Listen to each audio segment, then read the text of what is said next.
Question by Yeet Feet. What's your favorite kick and block? And also, if you've ever done 450 kick before, what are your tips for getting your kicking leg over? Favorite kick? I don't have a favorite kick. I love all kicks. The one that comes very naturally to me is, for example, just up chuggy, like front kick. I really like that. And if I'm feeling more warmed up, then doing an axe kick, the neri chuggy is really good. Otherwise, tornado kick, that's one of my favorite. And I have done a 540. I think I have videos about it. I did a tutorial on doing a tornado kick, which is a 360 kick, but I think I'm going to do a 540 kick tutorial because I don't think I have a video on that. But thank you for the idea. I'm going to find a good space for it and show you how I do it and step by step. Favorite block? I don't know.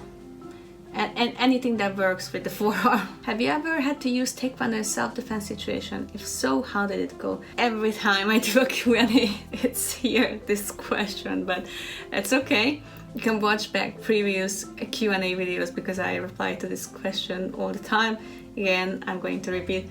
I used it before in self-defense situation. It was basically 2 kicks against the guy and he was on the floor. That was it. I managed to get out. Otherwise, I do not condone, using martial arts for any time, unless for self-defense. Otherwise, I do not like to use my martial art knowledge, but I was not alone.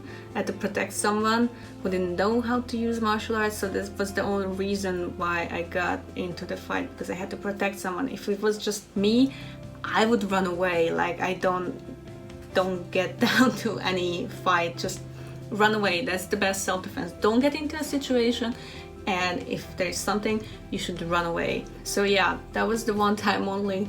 I kicked the guy twice. He was on the floor.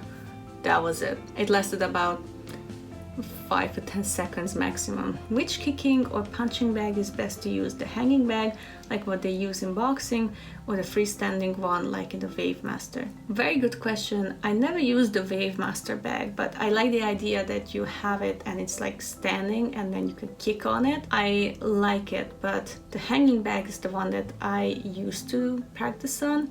And that's where most gyms and dojangs and dojos have. That's the one that's like more common. You have to make sure you have the space for it.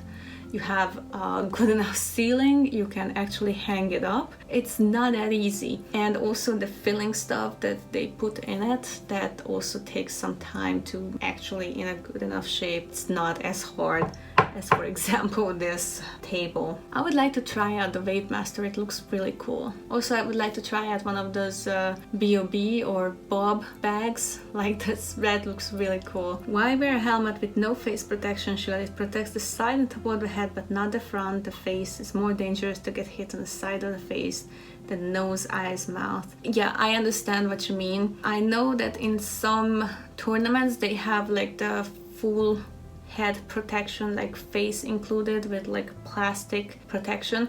And I heard that maybe after the pandemic they're gonna require everybody to wear that at tournaments. Who knows? We're gonna see how it goes. Usually the head protection is from the side, because if you get a side kick, then that's gonna be there. But yes, if you get a punch in the face and you don't have anything there and you're not guarding yourself, yeah, that's not good. I know what you mean. We're gonna see there are some sports where they have a full protection. What is most important to learn, practice or develop first?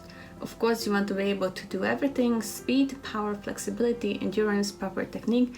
But to begin with, should first train slow and get the right form first over and until before adding power or speed, or is it okay to learn a technique but then try it fast with power even if you still don't do the execution of kick, block, punch correctly? It's a very, very good question, JB. It's a very complex thing. I learned martial arts from my master. It was very much focusing on everything at the same time. You are learning to make sure that you know what are you practicing, because if you just do stuff like very quickly, it's not gonna be good. Like, that's not good. Most important thing is to make sure that you know what you're doing. So proper technique is very important, and then you can work on your speed, power, flexibility with other type of exercises. Endurance also, if you can do more and more endurance training. For martial arts, and especially Taekwondo, knowing the proper technique is essential. That's the most important thing, because if you don't know what you are doing, you're not gonna reach any milestone. You're not gonna feel like, oh, I actually know what I'm doing here. First thing first, you have to know what is the technique, what is it for, and practice it. Once you know all these, you can make it faster, you can make it stronger, you can go more and more. Next question by Ricerca Difficile, I hope that's it right. It would be very nice to have your video where you understand and overcome the prejudices between femininity and martial arts, which instead harmonizes the body and mind, addressing the subject with reading in martial arts and beauty. Yeah, that's a very good idea. I might do a video on it. I did a panel with Sensei Emmett and some other female martial artists about sort of this topic, so I'm going to link it here or down below in the description. It's very good because you can get to hear women's opinion about being a martial artist. Again, what I like about martial arts is that it doesn't require you to be female or male. Like, there is no differentiation. Obviously in sparring tournament and whatnot, yes, but I'm not talking about that. I'm not talking about tournaments or anything. Just the fact that your gender does not define what you can or cannot do. It's not like, oh, if you are a male, you cannot do ballet. Of course you can. And if you are a female, you cannot be an, I don't know, engineer. You know, it doesn't work like that. I'm very lucky because I never encountered any negativity from anyone for being a female martial artist. When I refer to myself, I just refer to myself as a martial artist. Female is just, you know, we just put it there. Okay, it's fine.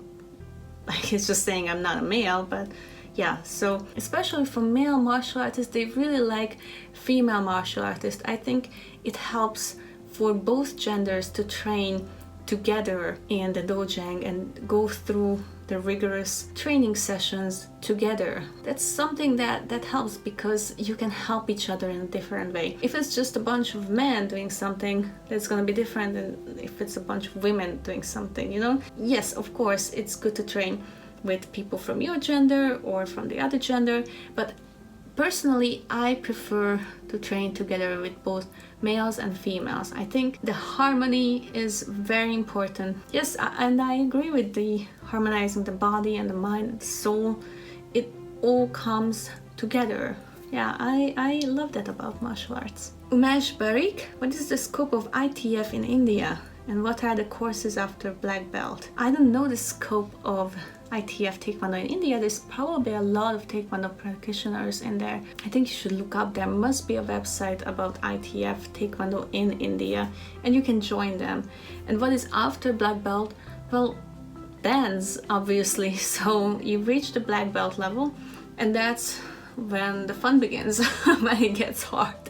So usually there are 9 Dan levels. So 1 to 3 Dan, and then 4 to 6, and then from 7 to 9. So there is the bow sabeomnim level from 1 to 3rd Dan, that is the assistant instructor, and then from 4 to 6 Dan, that's the sabeomnim level, which is the international instructor, and then there is the master level from 7 to 8 Dan, and then there is the grandmaster for the 9th Dan. There are very few grandmasters because other masters are giving the last Dan as in a celebration for those people who have done a lot of things for Taekwondo. So for example, my master is Grandmaster Laszlo Harmat. When I started my ITF Taekwondo journey, he was 7 Dan, and then he got his 8th Dan, and at a ceremony he got his 9th Dan. So he still had to go through for the exam for the 7th and the 8th Dan, but for the 9th Dan, the other grandmasters and masters have given him that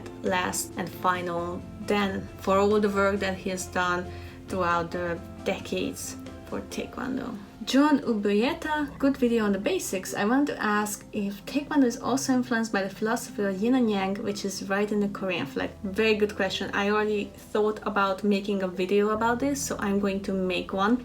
But yes, you're correct. The Korean flag, which is called Taeguki, it is also very similar to the yin-yangs, the black and white, and in the Korean flag, it is red and blue. So these were all the questions for this video. I think this video turned out to be really long, but I hope you don't mind. I don't do these kinds of videos often, so I hope it's okay if it's a little bit longer.